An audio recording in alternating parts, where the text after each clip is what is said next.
Bonjour à vous les petits cinéphiles, et aujourd'hui une nouvelle sortie ciné avec le dernier film du MCU, Doctor Strange in the Multiverse of Madness. Je tiens à vous dire que cette vidéo contiendra une partie avec spoiler et une partie sans spoiler, mais je vous notifierai avant quand on passera en partie spoiler. Et le voilà enfin ce Doctor Strange 2, qui est le deuxième film à parler du multivers après l'immense succès de Spider-Man No Way Home. Je crois qu'il a connu quand même une production un peu bizarre parce qu'il est parti quand même 6 semaines en reshoot. Si je peux donner mon avis concernant le premier film, j'avais beaucoup aimé l'univers, les sorciers, j'avais trouvé la réalisation plutôt bonne, donc j'en garde plutôt un bon souvenir. Et la grosse surprise de ce film, c'était l'éviction de Scott Derrickson, le réalisateur du premier film pour différents artistiques, et le grand retour de Sam Raimi dans l'univers Marvel après sa trilogie culte sur Spider-Man. Mais n'oublions pas ses autres films comme la trilogie Evil Dead, Mort ou Vif, etc., etc.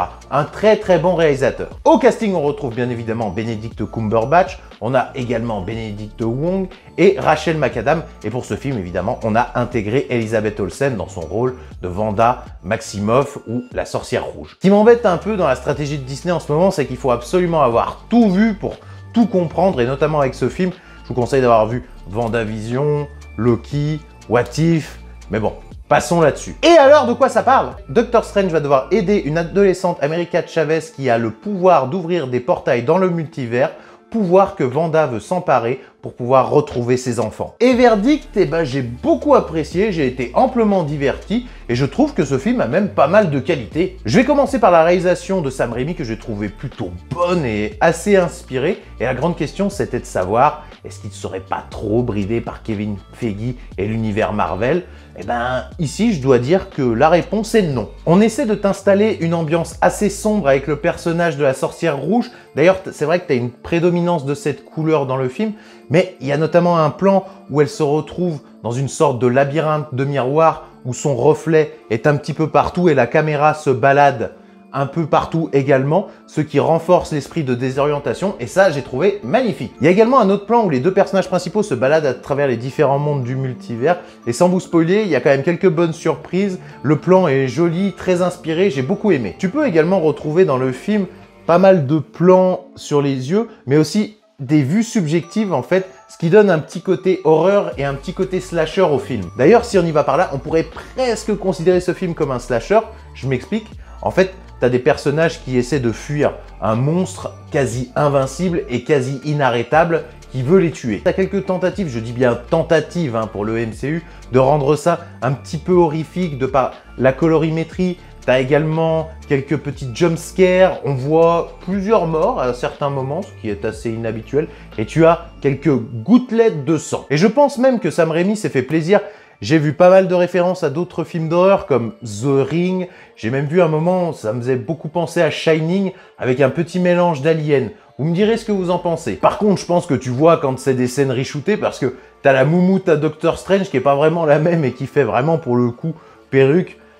Mais bon, allez, pour le coup, on va dire que c'est pas très grave. En parlant de lui, j'ai bien aimé le développement qu'il a au cours du film. On remet pas mal de choses en question. Au-delà de son statut de super-héros, est-il satisfait de sa vie? Et on remet également en question ses actions dans Infinity War.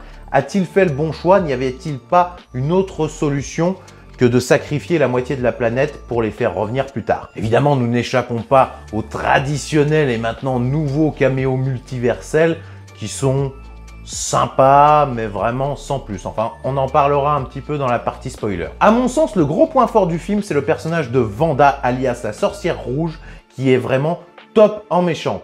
Je l'ai vraiment trouvée très intéressante, dark, badass, et c'est la première fois, à mon sens, qu'on la développe très bien dans un film du MCU, parce que faut se rappeler quand même que cette fille a une histoire hyper dramatique, et qui, à mon sens, a été survolée jusque-là. Ah oui, puis je vous le dis, voyez quand même WandaVision, parce que si vous ne l'avez pas vu, vous risquez de louper certaines motivations du personnage, certains tenants et aboutissants, comment elle en est arrivée là. Mais voyez quand même aussi Loki pour comprendre un peu les variants, et voyez peut-être aussi What If. Enfin, voyez tout, bordel. En ce qui concerne le scénario, je l'ai trouvé simple, efficace, pas de quoi cracher dessus, hormis peut-être la résolution du combat final que tu trouves un peu prévisible et que tu vois arriver à 10 km. Mais bon, c'était pas tout pété comme le scénario de Spider-Man. Ah si, j'oubliais, l'humour est ma foi bien dosé. Bon, voilà ce que je pouvais dire pour la partie sans spoil. En tout cas, allez voir ce film, Sam Raimi nous a vraiment gâté dans sa réalisation. Je pense que vous passerez assurément un bon moment. Passons à la partie spoiler. Alors, partie spoiler. Quand j'évoquais la fin, évidemment que tu vois arriver à 10 km, mais c'était couru d'avance, justement, que Wanda, en cherchant ses enfants dans le multivers, quand elle allait tomber dessus, évidemment, ils n'allaient pas reconnaître leur petite maman, qu'ils allaient la fuir, qu'elle allait comprendre des choses, que ce qu'elle faisait, c'était pas bien. Voilà, bon, ça, t'avais compris depuis le début. En vrai, on lui aurait payé une bonne thérapie, tu vois, mais une bonne. Il n'y aurait peut-être pas eu tous les événements de WandaVision et alors tous les événements de ce film, mais en même temps, c'est quand même un personnage assez complexe qui a perdu son frère, son amoureux, ses faux enfants.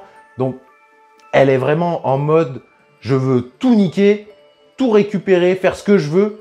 Quitte à détruire l'univers tout entier. Mais bon, vu qu'à la fin, justement, elle comprend ses erreurs, qu'elle détruit tout et qu'elle tombe sur des décombres, je suis pas sûr qu'on la reverra de sitôt. Je pense qu'ils vont la garder sous le coude. Parlons quand même des différents caméos des Illuminati qui, pour moi, ne servent à rien et servent juste à faire du fanservice. Et d'ailleurs, pour ceux qui me connaissent, je fais mon mea culpa. Je ne croyais pas dans la présence de Patrick Stewart dans le film. Je me disais qu'ils avaient fait du fake dans les bandes annonces. Mais si, il y est bien. Et je dois dire qu'en fait, il fait un peu de tâche dans le film. Il sert pas à grand chose. C'est un petit papy dans son fauteuil. Voilà, je trouve que ça s'intègre pas très bien au MCU. Puis, j'ai tellement gardé cette magnifique fin dans le film Logan que là, le revoir comme ça me plaît pas. On a également la présence de Black Bolt des Inhumans. On a Captain Marvel version Rambo. On a Mordo. On a aussi Peggy Carter en Captain America qui se fait couper en deux.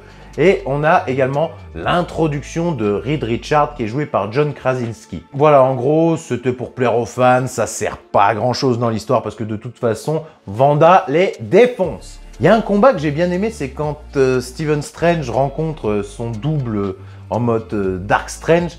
Et ils se battent justement, il y a un peu des partitions partout. Ils en font sortir les notes de musique et ils se les balancent dessus. Ce qui fait, en plus de la musique classique, et ça, j'ai vraiment trouvé très stylé. Et le combat final en mode zombie, j'ai vraiment adoré. Je me suis même demandé, mais comment ils ont pu le laisser faire ça? Franchement, là, tu vois que... Là, tu peux pas dire. C'est Sam Raimi, quoi. Il s'est fait plaisir avec ça. J'espère que vous avez apprécié autant que moi. Et pour finir, je vais vous parler rapidement des pauses génériques. Alors, la première, j'ai trouvé toute pétée. T'as Charlize Theron qui arrive, vas-y, il se barre dans le multivers. Bon, super. Et par contre, la deuxième, très marrante, en fait, c'est Bruce Campbell qu'on a vu un peu plus tôt dans le film, qui fait un face caméra et qui nous parle directement, qui brise le 4e mur en mode la folle journée de Ferris Bueller. Très sympa. En bref, voilà ce que je pouvais dire sur ce Doctor Strange 2. J'ai beaucoup aimé. Et pour moi, c'est peut-être le meilleur film depuis Avengers Endgame, hein, c'est pour dire. J'ai trouvé la réalisation de Sam Raimi vraiment très inspirée et j'espère revoir plus de choses comme ça dans les prochains films du MCU. J'espère que vous aurez apprécié autant que moi. Quand vous aurez vu le film, n'hésitez pas à me faire vos retours en commentaire, de liker, de partager. Et moi, je vous dis à bientôt!